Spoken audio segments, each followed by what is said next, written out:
Good morning friends.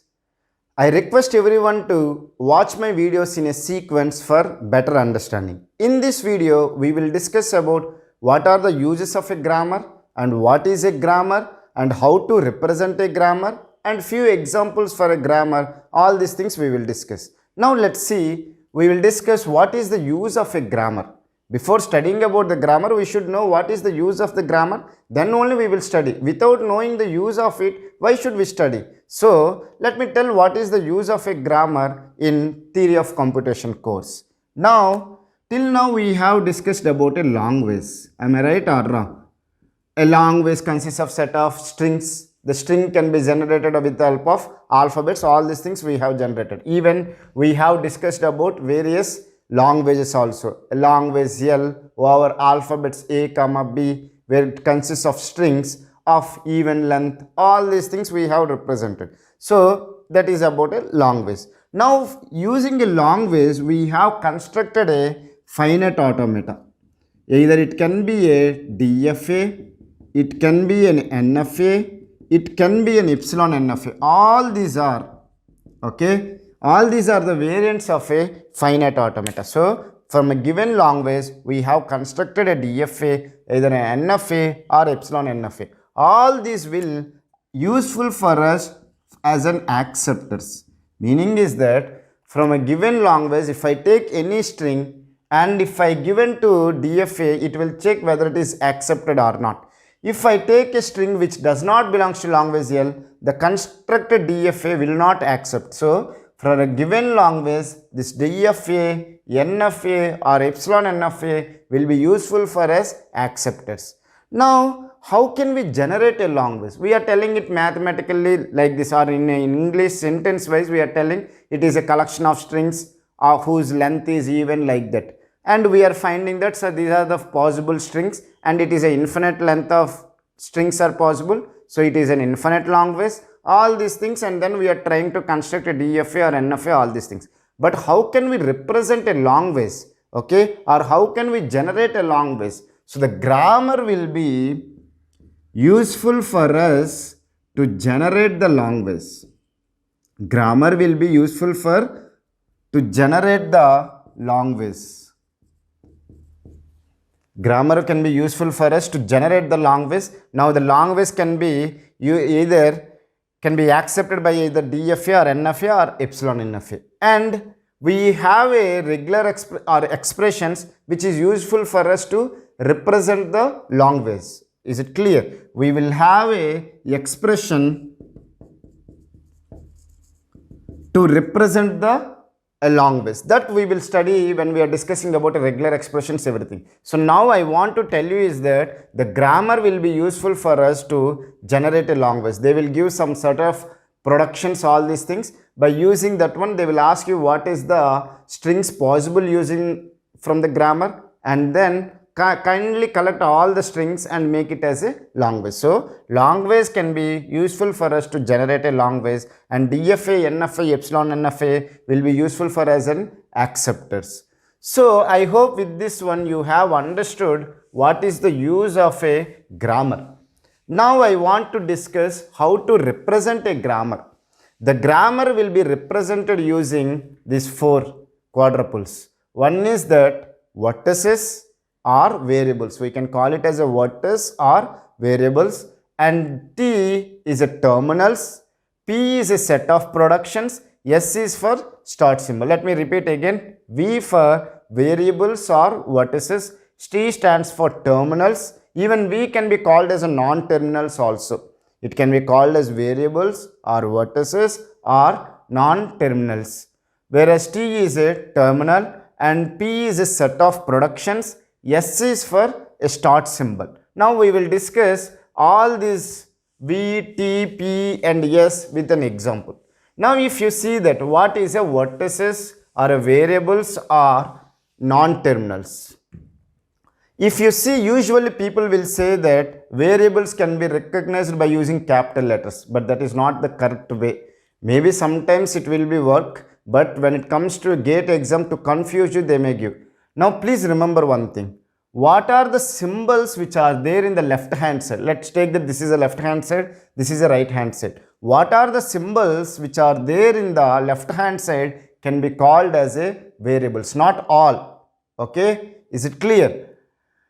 Now, what are the terminals? Usually people will say that with the small letters we can usually recognize a terminal, but that is not the ideal one. You should remember like that, what are the symbols which are not there in the left hand side but there in the right hand side. If you see that, what are the symbols which are there in the right hand side but not there in the left hand side? A is the symbol. So A will act as a terminal. Usually people will say that small letters, but generally people will go in a GATE exam or any competition exam, to confuse you they may give the capital letters as a terminals. So don't worry like that. You can remember like this, the symbols which are there in the right hand side, however which is not there in the left hand side. In this example, A will act as a terminal, and which one will act as a variable? S will act as a variable, because that is the only symbol which is there in the left hand side.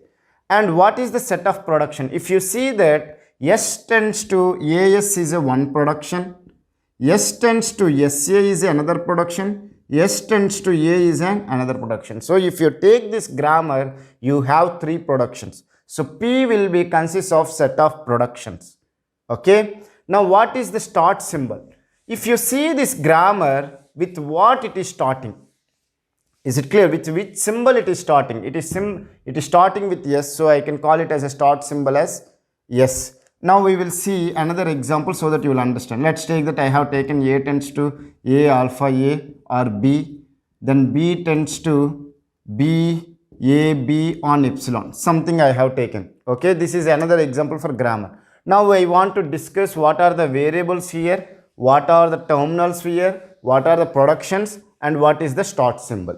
If you see that, as I said, variables or non-terminals will be have the symbols which are there in the left hand side. Generally it is with capital letters, but not all the capital letters is not the non-terminals. Okay, don't remember like that, but generally people will give it the capital letters. So if you see that the variables for this grammar is A comma B.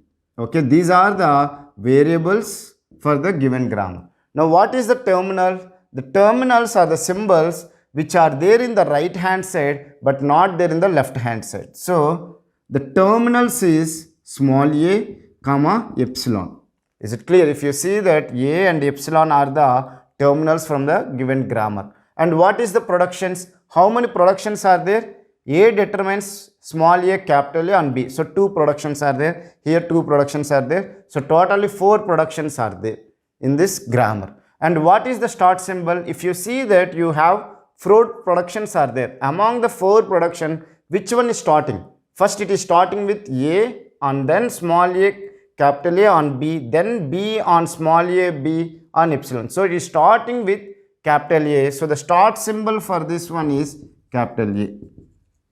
Is it clear? Now we will discuss what is the use of these terminals and what is the use of these variables. Now variables, if I want to tell, let me discuss with a small example so that you will understand what is the use of variables and what is the use of the terminals. Now let's take that. I want to generate something. As I said, a grammar is used to generate the long ways. So I will generate a string for it. From S, I can either go for A on capital S or S on capital A. I will go for A capital S. Now S, I can go for SA or AS or any or A. So I will go for SA. From S, I can write A. So now you see that this one we call it as a derivation. Means we are generating something from a given grammar. S is my start symbol. So my root is have the start symbol. From S, what I can determine? From S, I can determine AS or SA or A. So from S, I am determining or deriving AS. From S, I can derive anything. So I am determining SA. From S, I am writing an A. So this is what we will call it as a derivation. Now what it is deriving? If you see that, if you parse the tree, you will get a here, you write it, means what are the terminals you are getting, and then you come here, you are getting another terminal is A. If you got another terminal A and then you have gone through the root. Yes. So this one we will call it as a yielding a tree, because this is what it looks like a tree. So we are yielding as a tree and we generate A is the string.